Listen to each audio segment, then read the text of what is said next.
Dominique, regard très intéressant. Je vous remercie vraiment d'être avec nous parce que vous n'êtes pas DRH, mais vous accompagnez les DRH et vous allez, en tant que prestataire, Alma Consulting Group, nous faire part de ce miroir que vous avez, puisque vous aussi, vous accompagnez les organisations.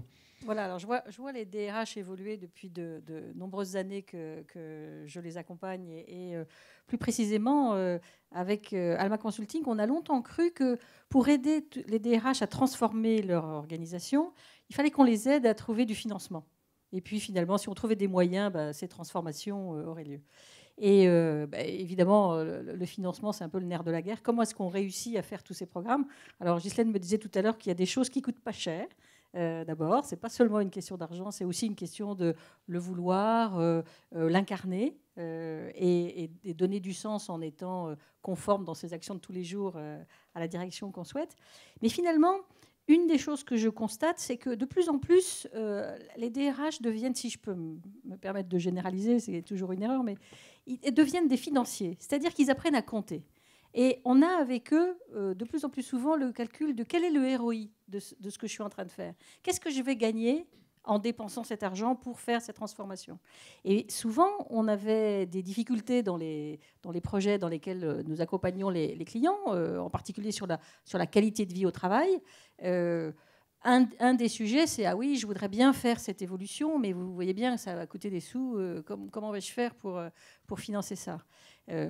Le fait de comprendre que des investissements dans des domaines comme celui de la qualité de vie au travail, dans lesquels le numérique peut évidemment jouer un rôle très important, finalement, les 3 euros investis, 1 euro investi va en rapporter 3, ce qui est à peu près la moyenne de ces projets. Ça apprend aussi aux DRH à devenir un peu financiers. Donc, vous empiétez un peu sur les prérogatives de vos collègues au COMEX. Mais je pense que c'est une bonne chose de parler aussi le langage de ces organisations traditionnelles, puisque finalement, pour se faire comprendre, il faut quand même aussi un peu parler le langage de ces organisations d'hier, pour les transformer en organisations de demain. Et c'est une des choses sur lesquelles on voit que les DRH se transforment et deviennent les leaders, y compris les financiers, de leurs projets de transformation. Vous voulez réagir, Ghislaine? Oui, je veux réagir. Alors, effectivement, pour supporter les transformations, alors, je ne sais pas si le DRH doit devenir financier, pas trop quand même, parce qu'après, la dimension humaine... mais en tout cas, il doit comprendre les leviers et les impacts financiers. Et en fait, moi, je parle toujours du trio en support de tout le business que forment le DRH, le directeur financier et le président. C'est vraiment clé pour supporter la transformation. Et il faut que tout le monde se comprenne les impacts, les enjeux. Donc, je suis d'accord avec vous, mais quand même... Le directeur financier doit rester le directeur financier pour qu'il y ait que la dimension RH ne soit pas... oui. C'est un danger, ça arrive. On va y revenir, que l'humain ne soit pas écrasé par les analytics. Mais en tout cas, Dominique, ce qu'on voit, et avec Alma, on est toujours la performance économique, mais on va vers une performance humaine aussi. Oui, voilà. Notre conviction, c'est que, en définitive, c'est la performance sociale qui guide et qui amène à la performance économique. Donc c'est bien elle qu'il faut mettre en premier. Tout est équilibré. Emmanuel réagit. Et après, je vous passe la parole, Dominique. Oui, une petite réaction naïve. En fait, moi, je pense qu'aujourd'hui, on souffre d'une crise du sens dans la société de manière générale et dans les sociétés, c'est-à-dire les entreprises, où les gens font société de manière la plus immédiate. Et que cette crise du sens, en fait, elle impacte tout. Et elle impacte notamment la fonction RH. Et ce qui me gêne un tout petit peu en fait, dans les discussions depuis une demi-heure, c'est que c'est très technique, business partner, talent management, machin. Mais en réalité, moi, je pense qu'il faut réenchanter la fonction RH. Toutes les discussions qu'on a, elles sont finalement, si on prend du recul, assez symptomatiques de ce qui nous fait mourir à l'heure actuelle. C'est qu'on est en train de se dire le micro-sujet... de la micro-data, du micro-truc, du macro-machin de business partner. Mais en fait, c'est plus ça pour moi le vrai sujet aujourd'hui. Le vrai sujet, c'est que vous avez alors des jeunes et des moins jeunes, et ça c'est très juste, qui ne trouvent pas de sens dans l'entreprise parce qu'ils ne savent plus pourquoi ils se lèvent le matin. Ils n'ont plus le sens de la mission, ils n'ont pas le sens de la boîte, et ils n'ont pas le sens de leur action dans la boîte. Et du coup, je pense que s'il y a un rôle du RH, d'ailleurs il faudrait déjà changer la terminologie, parce qu'elle est trop abîmée à l'heure actuelle. RH, c'est ridicule. Qui honnêtement, si je vais mettre un peu les pieds dans le plat, mais quand on rentre dans une boîte, qui fait attention RH? Personne. RH, c'est du back-office, c'est des fonctions support, on s'en fout. C'est les entrées et les sorties, quoi. Hein. Voilà, il faudrait déjà changer la terminologie. Moi, je préférais qu'on parle non pas de ressources humaines, mais de capital humain. Et je pense que plutôt que d'être un business partner, un machin, un truc, le rôle du DRH ou alors du directeur du capital humain, et changeons aussi le mot directeur parce que notre génération, elle en a plus rien à faire du statutaire.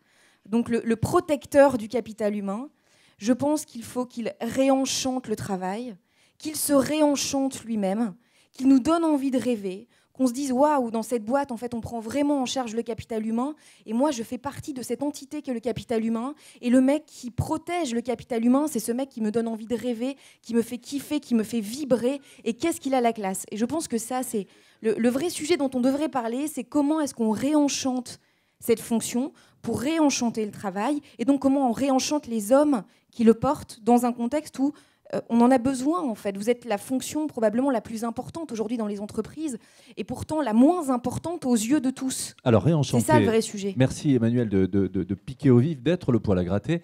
Dominique, vous allez réagir parce que, voilà, déjà, c'est un discours qui est approuvé, vu, lu, approuvé, entendu. Ça vous va bien? Ça te va bien, Dominique, ça? Parce qu'il doit être un peu aventurier, ce DRH, défricher les territoires. Alors, ça me va très bien à deux titres, parce qu'effectivement, quand Frédéric m'a demandé qu'est-ce que devraient faire les DRH, une fois que j'ai dit qu'ils devraient être un petit peu financiers, je me suis dit qu'il fallait que je me rattrape. Et j'ai proposé qu'ils soient aventuriers, c'est-à-dire qu'ils passent les frontières, ils travaillent en transverse, qu'ils sortent de la fonction, alors pour devenir opérationnel. Mais et donc ça, je pense que c'est extrêmement riche de sens, parce qu'effectivement, rencontrer des clients, voir tous les membres de l'équation, c'est vraiment quelque chose d'intéressant. Et j'ai accompagné des clients dont le mode de fonctionnement pour choisir les DRH était de faire passer un manager un rôle fonctionnel RH, puis, et c'est pas Ghislaine qui dira que c'est une mauvaise façon de faire, et puis qui après un passage au RH reprenait un rôle opérationnel. De l'opérationnel au RH, voilà, des allers-retours. Je pense que ça c'est très puissant, mais je voudrais, puisqu'on a parlé d'enchantement, je voudrais témoigner de quelque chose, puisque chez Alma Consulting, l'innovation et l'écoute des clients, puisque notre métier c'est ça, vous écouter et réagir par rapport à ce que vous demandez. Olivier le disait très bien, si vous oubliez les clients, vous allez oublier d'innover et de bien penser pour eux.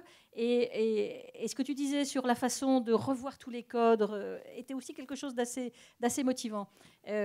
On a voulu, chez Alma, faciliter l'innovation. Et il y a une